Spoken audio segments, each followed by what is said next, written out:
their first playoff game in 6 years and setting the tone off the top. Even Timothy Chalamet, Ben Stiller also in attendance here. Third quarter here, Karl Anthony Towns, huge in this game, drains a deep three. The Knicks up by 5. And then the next Knicks possession here, Mikal Bridges drives all the way to the basket, makes a tough layup plus the foul. New York up 6 after the made free throw. And then less than a minute later here, Jalen Brunson going to work, pulls up, makes a shot, plus the foul. Knicks would go into the fourth leading by 10.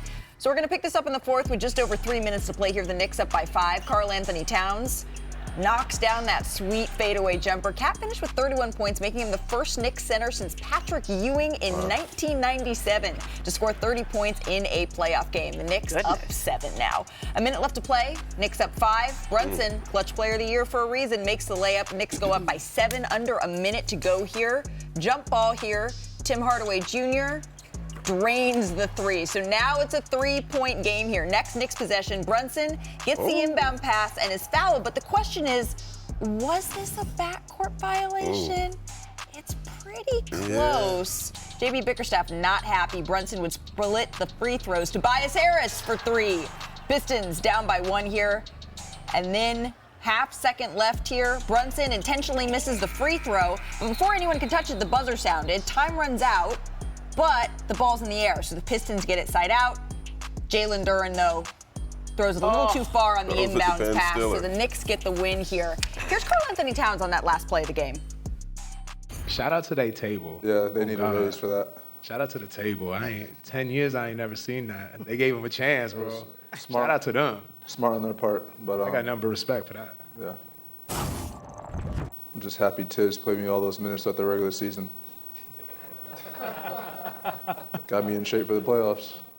It was Comedy Central in the postgame for the New York Knicks last night, but they had 4 players score 20 or more points in a playoff game for the first time since '72 against the Bullets, with Towns, Brunson, Anunoby, Bridges all reaching that mark. I can only imagine the conversation we'd be having if this game had ended a little bit differently, but the Knicks, they do go on to hang on and get this win in this one. Bobby, what stood out to you? Well, first, to correct Karl on that, the officials start the clock with their backpack. It's not the scores table. So just a little clarification there, and back to Karl. Okay. His aggressiveness coming out of the gate. 6 out of his first 7 shots were from deep, and he missed a bunch of those too. I think the big thing too is the foul trouble of Tobias Harris. Him picking up foul trouble put Jalen Duren on Karl Anthony Towns, and Karl's eyes lit up when a center went on him. And basically he said, I'm the best player on the court. There's a reason why I'm an all-NBA player, and he showed last night why. Well, there's a reason why Jalen Brunson is the clutch player of the year. He's averaging 12 points in the clutch in the fourth quarter this year. I mean, and he did it again in this game. And this is one of those games you just lose at home. There's a lot of criticism in between games 2 and games 3. This is when you put the team on your back in this fourth quarter when they were trying to come back. Give the Pistons credit. I mean, they made a lot of clutch plays, but Jalen Brunson made more. You know, it was like James Harden said, it was lit. It was lit in Detroit, too. They had the Lions, the Tigers, Ben Wallace, Ben Stiller, oh my.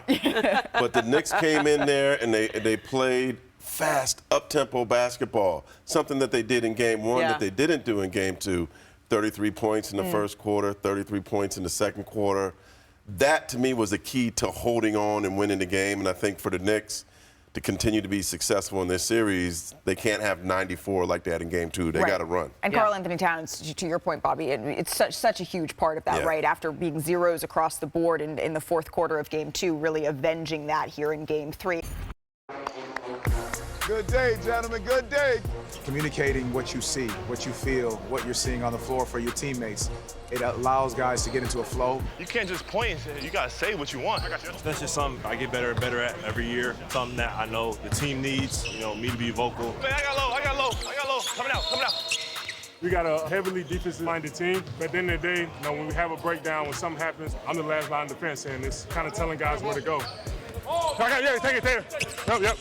I got ball. We talk about loading to the ball, right? Ball's over here. Y'all holding and worry about that action. That's the problem. I know that's coming. That's where communication comes in.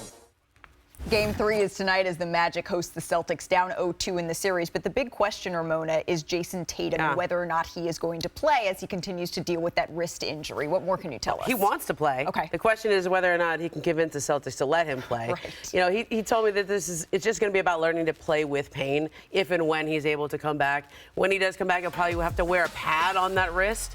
The injury is sort of to the top of the wrist. That's where the pain is. That's his shooting wrist, so that's going to be a little something to learn to play with. He'll know more when he gets to the arena, goes through his workout, and sees how he feels. But the Celtics are being cautious with this one because they obviously have designs on a long playoff run. Right. It's not just the next 2 days. It's the next 2 months here for the Boston Celtics. But Jason Tatum isn't the only one listed on the injury report here. Drew Holiday, Jaylen Brown also listed as questionable in this one. Do you expect them to suit up? Jaylen Brown more likely than Drew Holiday. Drew Holiday always has a hamstring. Jaylen Brown with that knee. That's something he's just been managing the whole time. He got some injections before the playoffs, trying to get through this whole long run here. But the Celtics they're going to be cautious here because they, as we mentioned before, they have designs on a long playoff run here. Some bumps and bruises. Yeah, up 2-0. Some bumps and bruises here for the Boston Celtics that we will be keeping an eye on as we march towards tip-off tonight. Ramona, thank you. Thanks, Malika.